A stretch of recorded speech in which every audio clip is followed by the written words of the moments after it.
Assalamualaikum warahmatullahi wabarakatuh. Halo teman-teman, bagaimana kabar kalian hari ini? Apakah baik? Baik ya, alhamdulillah. Jangan lupa patuhi protokol kesehatan dan juga berdoa supaya pandemi ini cepat berlalu sehingga kita semua bisa beraktivitas seperti biasanya. Ya, teman-teman ya. Oke. Sekarang, izinkan saya untuk memperkenalkan diri saya terlebih dahulu ya. Nama saya Aisyah Nurhayati, saya dari Universitas Siliwangi, Fakultas Keguruan dan Ilmu Pendidikan, Program Studi Pendidikan Matematika. Oke, itu tadi perkenalannya. Sekarang saya akan memberitahu kalian di sini. Saya tidak akan memaparkan materi tentang hal-hal yang berbau bilangan, berbau matematika, tetapi saya akan memaparkan materi tentang Quran Surah Al-Kahfi. Apakah teman-teman tahu Quran Surah Al-Kahfi itu surah keberapa sih dalam Al-Quran? Iya, betul, surah Al-Kahfi itu surah ke-18 dalam Al-Quran dan memiliki 110 ayat dan termasuk golongan surah Makiyah ya, karena diturunkan di kota Mekah. Oke. Nah, supaya kita lebih tahu lagi tentang Quran Surah Al-Kahfi, saya akan membacakan surah tersebut dari ayat pertama sampai dengan ayat ke-10. Tolong simak ya. A'udzu billahi minasy syaithanir rajim. Bismillahirrahmanirrahim. Alhamdulillahilladzi anzala ala 'abdihil kitab wa lam yaj'al lahu 'iwaja qayyiman liyunzira basyan syadidan min ladunhu wa yubashshiral mu'minin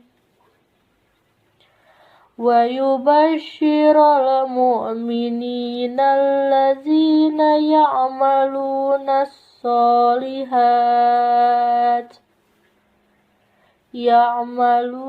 as-solihati anna lahum ajran hasana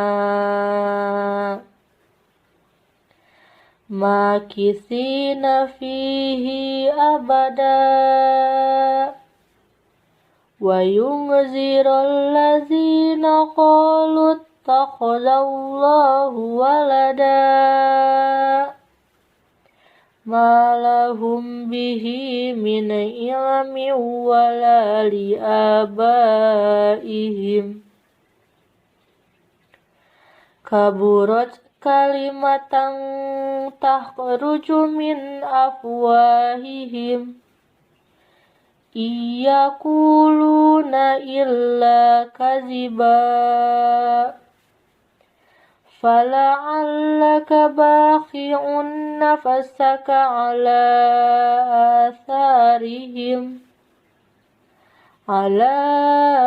atharihim illam yu'minu bihadzal hadithi asafa. Inna ja'alna ma'alal ardi zinatan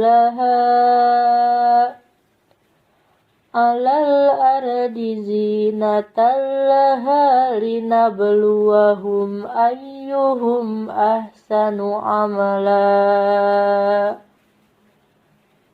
wa inna laja'iluna ma'alaiha sa'idan jurza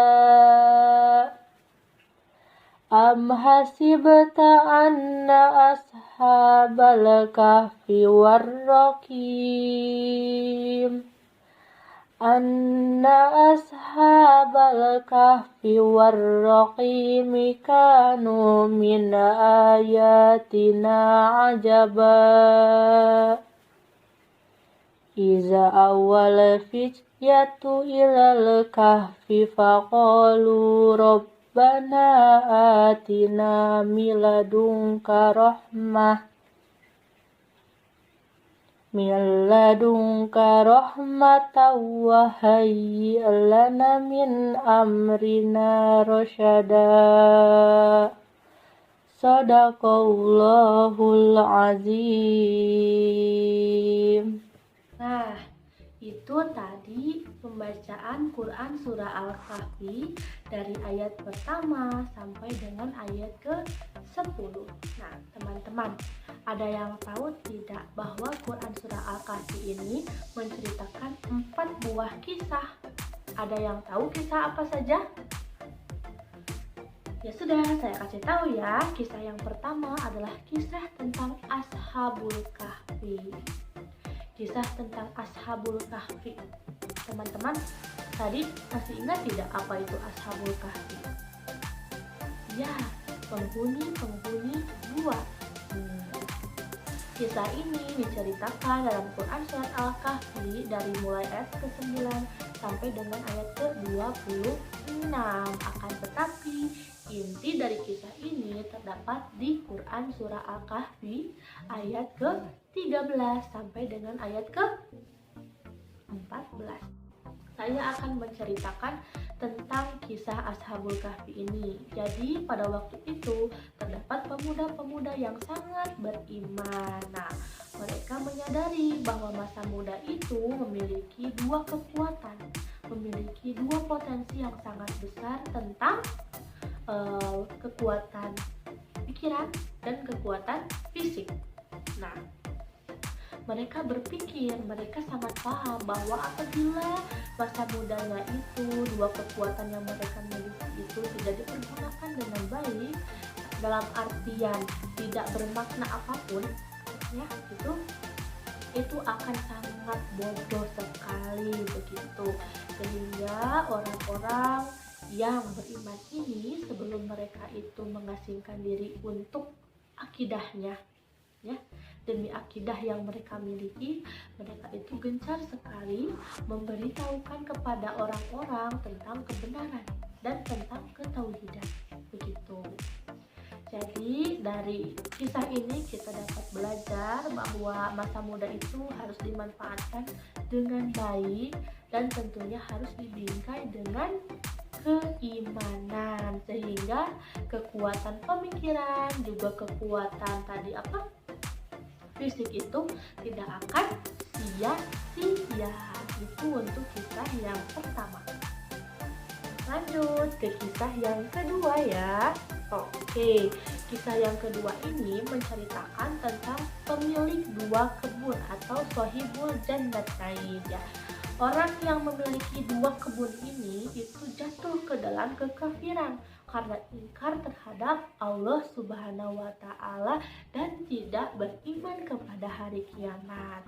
Sehingga ketika ada orang-orang yang datang untuk memberitahu, untuk mengingatkan, mari kita kembali ke jalan yang benar, beliau itu akan merendahkan orang tersebut begitu.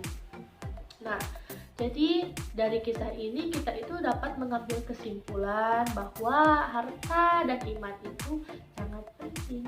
Harta akan menjadi malapetaka ketika dalam mencarinya itu visi misi untuk mencari harta tersebut jauh dari kata iman. Tidak ada iman di dalamnya begitu. Itu untuk kisah yang kedua. Teman-teman, selanjutnya ada kisah yang ketiga, yaitu tentang kisah Nabi Musa alaihi salam yang menuntut ilmu kepada Nabi Khidir alaihi salam. Tepatnya adalah perjalanan Nabi Musa dalam mencari hakikat ilmu dan berguru kepada Nabi Khidir alaihi salam, yang dalam Quran surah Al-Kahfi ini kisahnya itu diriwayatkan dalam ayat ke-60 sampai dengan ayat ke-82. Inti dari kisah ini bahwa ilmu itu milik Allah dan Allah memberi ilmu memuliakan manusia dengan ilmu bagi siapa yang ia kehendaki. Karena itulah betapa tidak layaknya setiap yang diberi ilmu merasa sombong, merasa dirinya lebih hebat, merasa dirinya lebih pintar, dan merasa lebih berilmu dari yang lain. Itu tidak baik ya, karena ilmu itu milik Allah. Sejatinya ketundukan dan keimanan kepada Allah yang ilmunya meliputi segala sesuatu harus menjadi karakter utama orang yang berilmu. Begitu. Itu untuk kisah yang ketiga. Sekarang kita lanjut ke kisah yang terakhir, yaitu kisah tentang Zulkarnain yang berarti memiliki dua tanduk. Ya, kisah ini dimulai dari ayat ke-83 sampai dengan ayat ke-98. Akan tetapi intisari dari kisah ini terdapat dalam ayat ke-86 sampai dengan ayat ke-88 ya. Dari kisah Zulkarnain ini ya, ada pelajaran yang bisa kita ambil, yaitu pentingnya kekuasaan dipegang oleh orang-orang yang bertauhid, yang memiliki kesadaran penuh bahwa kedudukan dan kekuasaan adalah amanah yang kelak akan dipertanggungjawabkan di hadapan Allah. Bukan ajang euforia, bukan ajang pamer harta, bukan ajang untuk merasa memiliki strata tertinggi di mata manusia, apalagi sebagai ajang kesombongan. Itu tidak boleh. Nah, dengan kesadaran akan hak dan kewajiban penguasa dilandasi dengan nilai-nilai iman dan Islam, maka akan terjadi keadilan dan sebab tersebarnya kebaikan. Begitu. Itu untuk kisah yang terakhir. Itu tadi tentang 4 buah kisah yang terkandung dalam Quran surah Al-Kahfi.